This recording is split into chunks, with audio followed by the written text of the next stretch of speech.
Hello everyone, and welcome to part 4 of our series through the book of Job.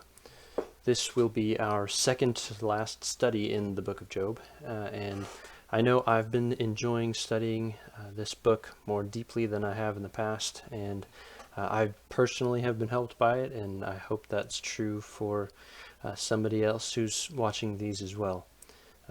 I do want to thank you for your patience with me last week as I worked through some of the difficult questions that this book raises. Of course, you remember that I said at the beginning that not everything in this book is equally clear and equally easy to interpret, and not all of the questions even get fully answered in the end. And I do fully believe that the Holy Spirit inspired the author of the book of Job to write this book in this way on purpose, because a book that's hard to interpret keeps us humble, and the very difficulty that's in the book actually helps to drive home the overarching lesson of this book about wisdom. But of course, that doesn't mean that we shouldn't do our very best to understand this book. So with all that being said, let's get into our study. As you can see on your screen, we're going to be studying Job 29 through 37 today. And I've entitled this lesson, The End of Human Wisdom. I've given it that title because these chapters give us the last two speeches of the human characters of the book of Job.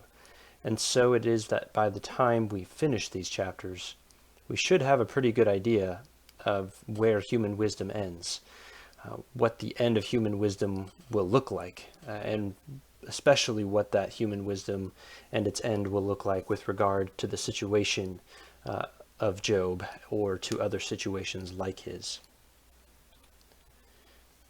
And of course, as always, we do want to remember where we've come from so that we can more clearly see where we're going. So we'll review just briefly. In chapters 1 and 2, the stage was set for us. Those chapters told us about Job's righteousness and about his wealth that were a blessing to him from God. And they also tell us about the heavenly contest that ultimately leads to his incredible suffering, the suffering that was to test whether he would curse God. Job initially responds very faithfully, but then in chapters 3 through 27, first Job utters a deep lament over his situation, and then his so-called friends, I put friends in quotation marks there because they don't turn out to be very good friends, because they begin to try to explain his suffering in terms strictly of divine retribution. And they stubbornly insist that they alone have understood God properly, and that if Job would just listen to them, he would be able to get out of his suffering as he turned from his supposed sin. But since Job equally stubbornly insists that he is innocent, and at least for the most part, he is right to insist that, because we're told at the beginning of the book that he was a righteous man. And so he stubbornly insists on his innocence, which means that he continues to just get more and more desperate and frustrated as he goes through this cycle of speeches with his friends. And you remember that the last cycle of the speeches, there were 3 cycles, and the last cycle actually remained incomplete, which was a fitting end to the kind of dialogue that was being had. Now, after chapter 27 comes chapter 28, where the author of this account of Job's life and suffering, he interjects some sanity into the book, quite frankly, with the hymn to wisdom that he includes. The conclusion of the hymn is that wisdom is an invaluable treasure that is beyond the reach of mankind, but that finds its home and its source ultimately and only with God. And this conclusion, this message of the wisdom hymn, is actually a pretty good hint as to how we should evaluate everything that has gone before with the dialogue between Job and his friends, and of course everything that comes after that we're about to study today. So after the conclusion of the wisdom hymn, the author is going to be taking us back to Job and to his situation, And he's going to do so, first of all, by giving us Job's final speech in chapters 29 through 31, as you see on your screen. Now, if you haven't already read these chapters of Job, this would be a good time to pause the video and read at least the last chapter of the speech, Job 31, so that you can see the conclusion. So if you need to do that, go ahead and pause the video now and read that chapter. So I want to consider Job's speech in three parts that correspond very conveniently to the three chapters that it covers. The chapter divisions in our English Bibles are actually very helpful here because it does break down quite nicely into three portions. Now, chapter 29 gives us the first part of Job's speech that I have entitled Job's Reminiscence. And I've called it that because Job is remembering in this section the good times. The times when he was blessed by God, the times when he had great wealth and prosperity, good health, and the time when he had the admiration of all who were around him. And he's wishing that he could go back to those times because the times that he's living in now, the times of suffering and pain and loss, are nearly unbearable for him.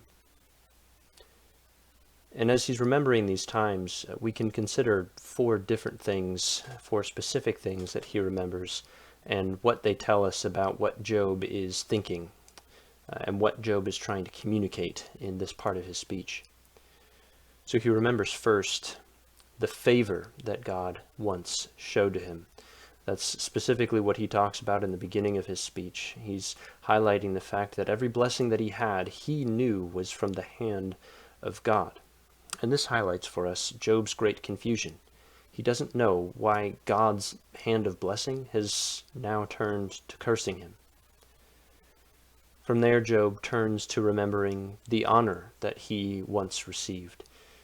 He was held in high esteem by all of those around him. They made way for him, and they were quiet when he was talking so that they could hear what he had to say.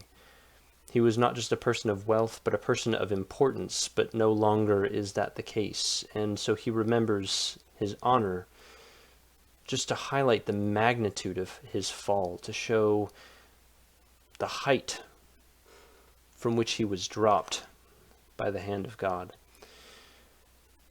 And then he remembers the kindness that he once bestowed. One of the main reasons that he was held in such honor was that Job was a generous man, and a man who defended the cause of those who were helpless. And so in this kindness, Job seems to actually be complaining, I don't deserve this. I was a good man. I was a righteous man who cared for others. Why is this happening to me? This highlights for us how Job perceives what is happening to him to be in injustice. And then finally, Job remembers that he himself was once one who offered counsel, that his opinions were respected, that he was helpful to many. And this highlights Job's lofty opinion of his own wisdom. We see that Job thinks that he is one who should be able to solve riddles, like the riddle of why a righteous man like himself is suffering, and yet he cannot. And especially in a book about wisdom, that is a very important point, and it's interesting that Job ends his reminiscence thinking of his own wisdom. Then as we move into chapter 30, Job is no longer remembering the good times. Now he is considering the times into which he has fallen, the time of his own suffering.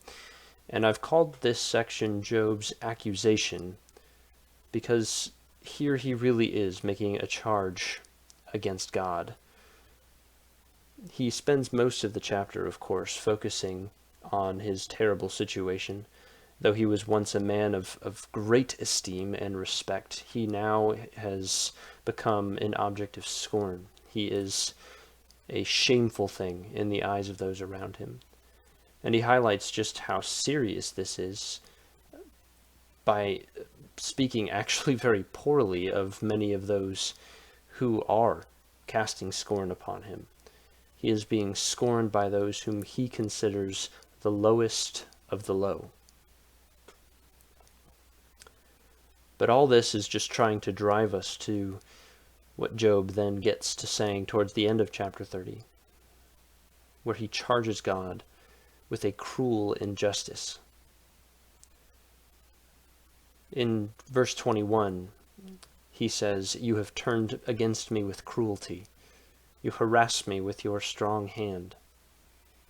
And then in verse 24, an even stronger accusation, "Yet no one would stretch out his hand against a ruined person when he cries out to him for help because of his distress." Job is essentially saying to God here, nobody kicks a man when he's down, but that's what you've done to me. He's accusing God of an evil that most humans wouldn't even think of doing. So Job really here seems to be saying that God is somehow actually capable of sin, that God is capable of things that are truly evil and are against his character as a God who is good and loving. So Job, if he hasn't already by this point, really seems to be crossing a line. But it actually gets even a little bit worse than that, because in chapter 31, we find Job actually challenging God. This chapter is devoted especially to Job's defense of his own innocence. He lists a wide variety of sins that he knows he has not committed, but that would deserve harsh judgment had he committed them. And as he lists these different sins, he utters oaths of self-malediction.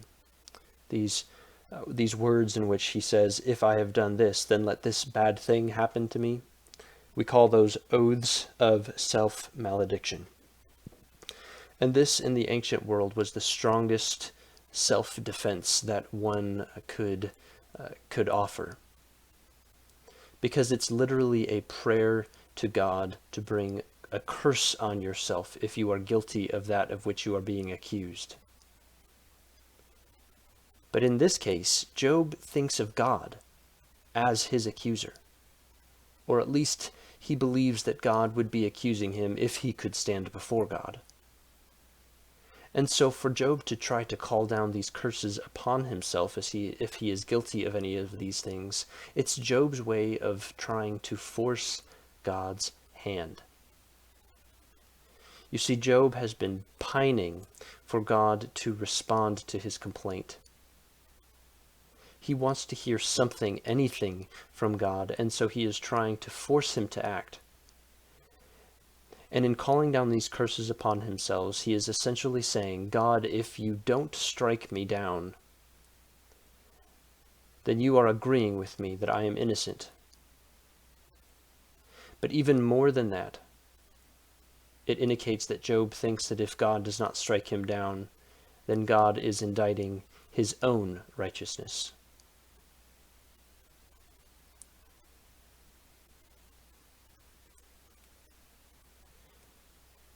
And after he utters these oaths of self-malediction, which are themselves a challenge to God, Job makes his challenge just a little bit more direct.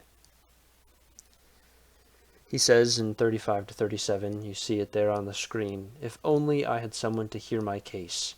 Here is my signature. Let the Almighty answer me.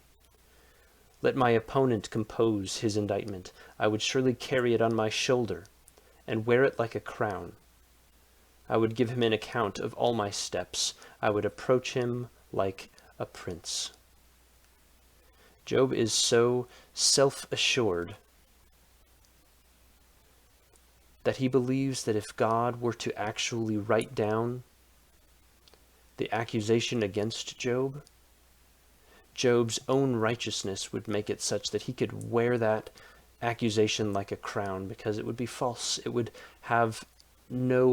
bear no harm against him. And then he would be able to approach God, not in the humble position of a creaturely servant, but rather as a noble prince. Job has very much fallen into self-righteousness here. There seems to be no other way to understand these words. Job thinks that he is beyond the possibility of sin, the possibility that there is any guilt in him. His early affirmations of his own innocence were true, but somewhere along the way in his desperation, Job has seriously crossed the line. And there are those commentators that want to try to justify what Job is doing here. And I'm not saying that there's no merit to their arguments, but it just seems really difficult to take this as anything other than an accusation against God of wickedness and an unwavering trust in himself. But Job's trust should not be in himself. Nevertheless, that is where it now lies, and this is where Job closes his speech. And as we get into the beginning of chapter 2, we see that his friends have no answer for him. And in that culture, that would have been seen as their giving up. Surely they don't agree with Job at this point, but nevertheless, he has won the debate. And so his challenge to God hangs over us. It hovers in the air, waiting for an answer. But the one who answers Job's challenge to God is not God, at least not at first. Rather, it is this new character, this man Elihu. He's probably been watching a good part of the debate so far, but he has not yet spoken. His speech runs from Job chapter 32 to chapter 37, and that makes it the single longest speech in the book. And it is Elihu that seems to cause the greatest amount of disagreement among the interpreters of the book of Job. Elihu is definitely the reason that I did not feel comfortable uploading the lesson for these chapters last week. I was trying to sort out how it is that we're supposed to understand the significance of his speeches. So we'll take that question up in just a moment, but if you haven't already read Job chapters 32 through 37, this would be a good time to pause and read, if you have time, the whole thing, but if not, at least chapters 34 and 36 to get some of the most important highlights of what Elihu says.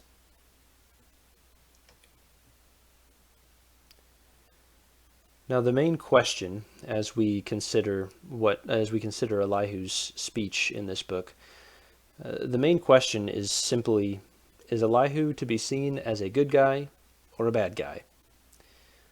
The three friends of Job are quite clearly bad guys. They are negative figures meant to be seen as giving Job all kinds of wrong answers, or perhaps giving Job truth, but applied so wrongly that the truth is no longer true.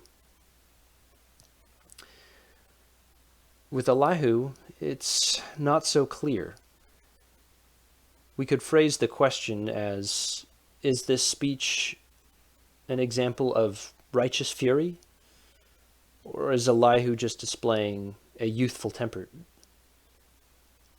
Because Elihu's youth is very heavily emphasized, as is the fact that he gives this speech out of anger. So is this an anger because he is zealous for the glory of God and for true honor of God? Or is he angry because he's mad that the three old men have lost the debate and he doesn't think that they should? There are other questions that feed into this question that I've listed there. One of the most important things we need to answer is Elihu repeating the arguments of the three friends? He claims that he's not. But is he successful in saying something new, something different, something helpful? Or does he end up just being repetitive? Because if Elihu says only the same things that the friends have already said, remember, it's been made quite clear that they were wrong. And so that, if we could see that Elihu says nothing new, well, that would solve the problem for us. But it's not super clear. Also, we need to evaluate whether Elihu condemns Job, because he does condemn him. But does he condemn Job for sin committed before his suffering as the reason for his suffering? That would put him in the camp of the friends. Or does he only condemn Job for his self-righteous response to suffering, which sounds like it would be actually much more legitimate? In either case, though, Elihu's judgment upon Job is actually quite harsh, and so we have to ask the further question, has Job really sinned as grievously as Elihu makes it sound? We also need to ask and answer the question, to whom does Elihu attribute the wisdom that he supposes that he has? Elihu seems to speak very highly of his own insight, but there are some indications that perhaps he's attributing that insight to the power of God revealing it to him, and not to his own intelligence. And the last question that I have, and there are others to be answered as well, but it is simply, why is Elihu ignored? Elihu speaks, he addresses Job directly, he says a lot of things that are kind of confusing, and we would like some help in evaluating them, but nobody else in the book of Job ever mentions Elihu. Nobody else ever responds to him, and when God will eventually start speaking, so I'll spoil that much, but in the next set of chapters, God will be speaking. He doesn't address Elihu directly, he only addresses Job, and eventually he will talk to the three friends, but again, not to Elihu. So why is Elihu ignored? Does God ignore him because he agrees with him and just wants to expand on what he has said? Or does God ignore him because he's not worth answering? I have heard that suggestion made. Or does God ignore him for some other reason? It's hard to say because we're not told. So these are some of the difficult questions that feed into evaluating whether Elihu should be seen as a positive figure or a negative figure. And that question really is important for us to at least try to answer, because we need to know, do we want to take Elihu's advice, or do we want to reject it as foolishness and as anti-biblical?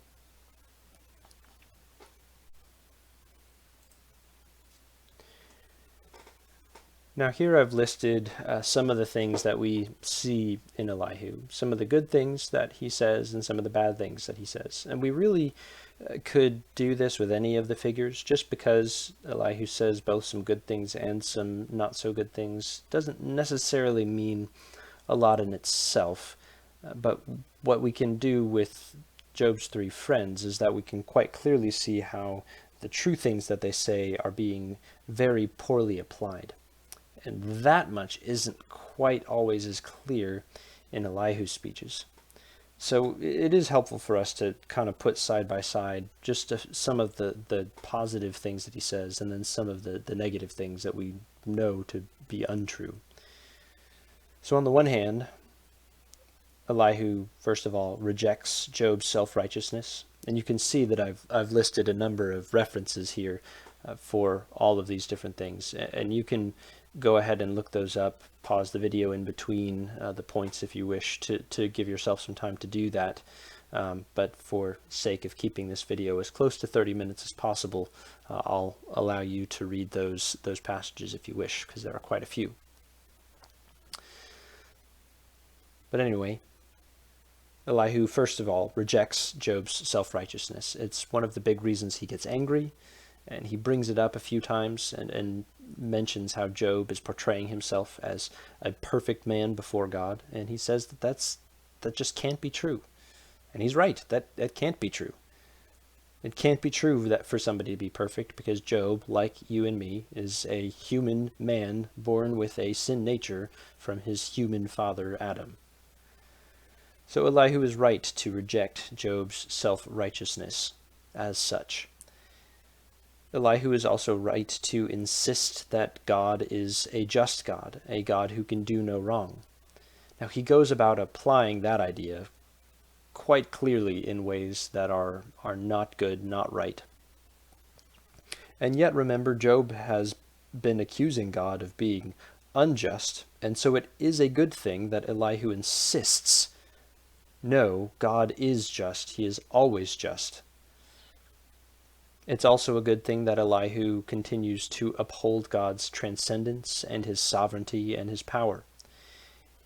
And he applies all of those things essentially to say that Job is being highly presumptuous to think that he can tell God what is just and what is unjust, highly presumptuous to think that he has any right to demand an answer from God.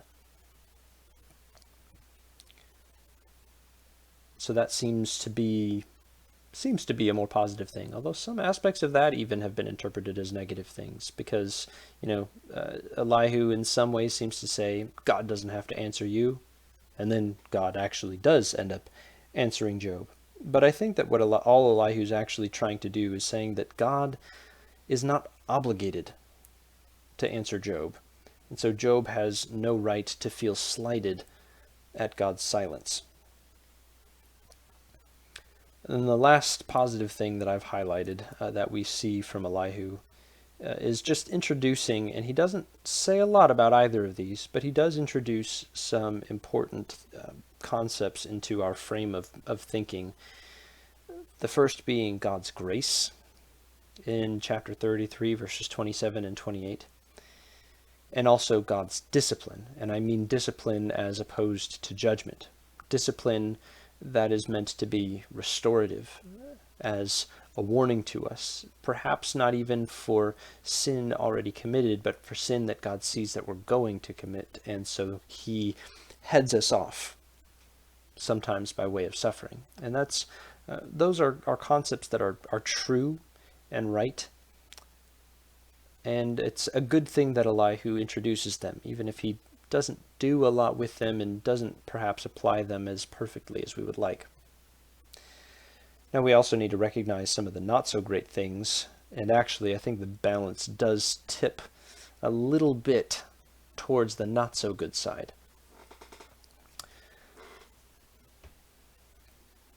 For one thing, his style is very brash and very wordy. He's very direct, he doesn't pull his punches, and he just takes a really long time to say things. And those are not things that would have been considered symbols of wisdom in the ancient world. So for the author of this account to have put Elihu's words in this form doesn't seem to speak very positively of Elihu and his supposed wisdom. And Elihu supposes that he has a lot of wisdom. A lot of the statements that he makes just sound very proud. They sound very boastful. He thinks he has the right answer. Where these older, wiser men have failed, he, the young Elihu, is going to succeed in finding the answer that finally shuts Job up.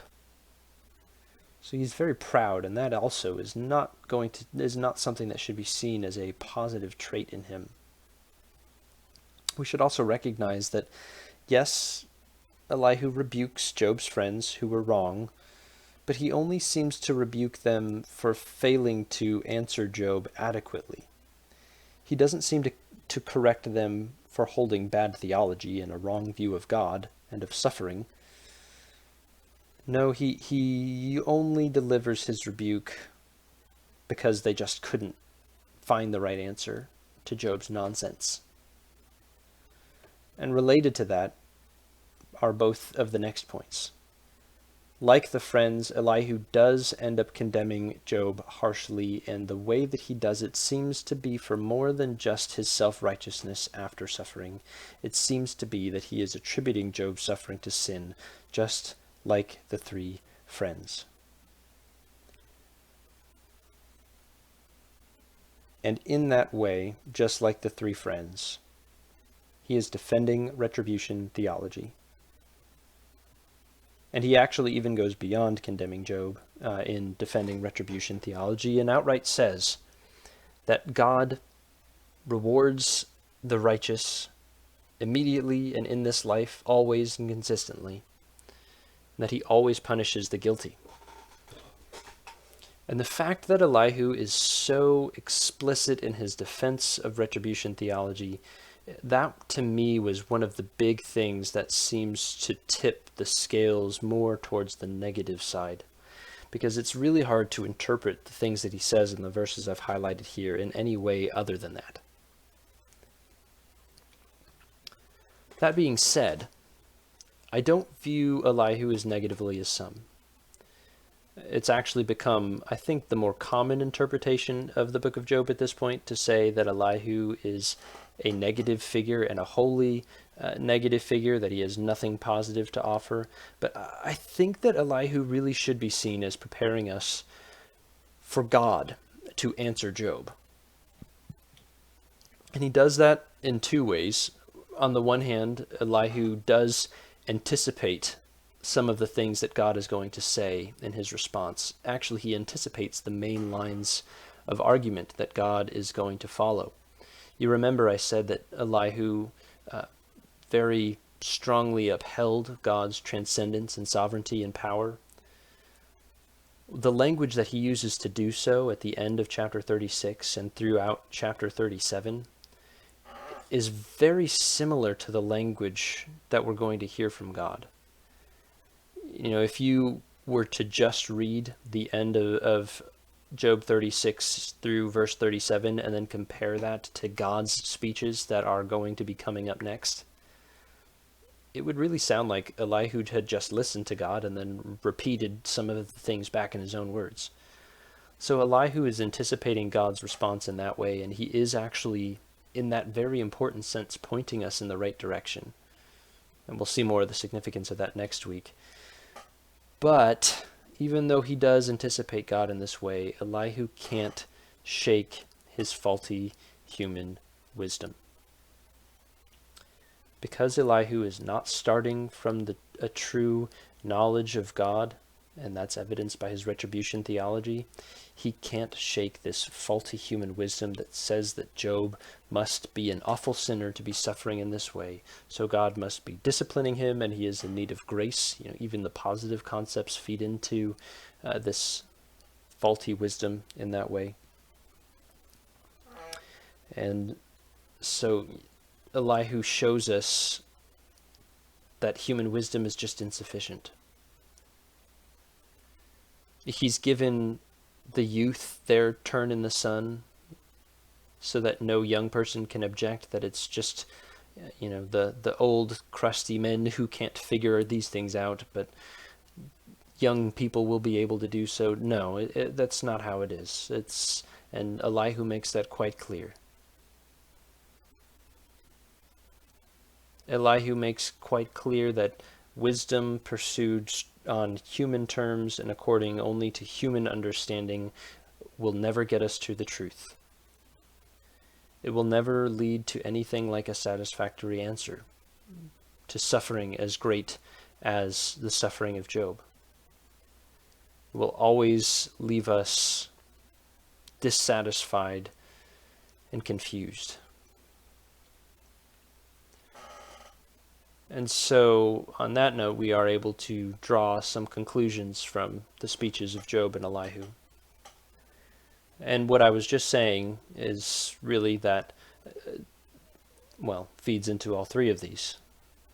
These speeches of Job and of Elihu show us the limits of human wisdom. Job just admits that he is utterly confused, and because he is confused, he challenges and accuses God. Elihu tries to give an answer. He tries to give a different answer from the friends, but ultimately falls short. Perhaps not quite as badly as they did, but nevertheless he falls short. And what that means is that we are left with a desperation for a word from God. We know that we need to hear from him, or our questions cannot be answered. And ultimately, that is what points us to our need for Jesus Christ. Because it is in Christ that God and his character are most clearly revealed to us. That's one of the big reasons that Christ is called, as we saw 2 weeks ago, that Christ is called the wisdom of God. And so if we want to find the wisdom that we need to answer life's biggest and most difficult questions, human wisdom isn't going to do it. We need to find it from God, and God has given it to us above all else in Jesus Christ, the Christ whom we meet, of course, in the Scriptures. So I think those are some of the most important conclusions, the most important things we can remember as we consider the final speech of Job and the lengthy speech of Elihu. So that's all that I have for Job chapters 29 through 37. I just want to throw up this licensing bit here just to make sure that everything's on the up and up. The theme that I used for this, and also I can't remember if it was in the last video, but the video from 2 weeks ago I used the same theme, so the license is there for anyone who's interested in that. But next week, Lord willing, we will be covering the remaining chapters of Job, and this is where the questions that are going to get answered finally do get answered. This is where all the good stuff is, so do make sure to tune in next time where we find out how God is going to answer Job's challenge.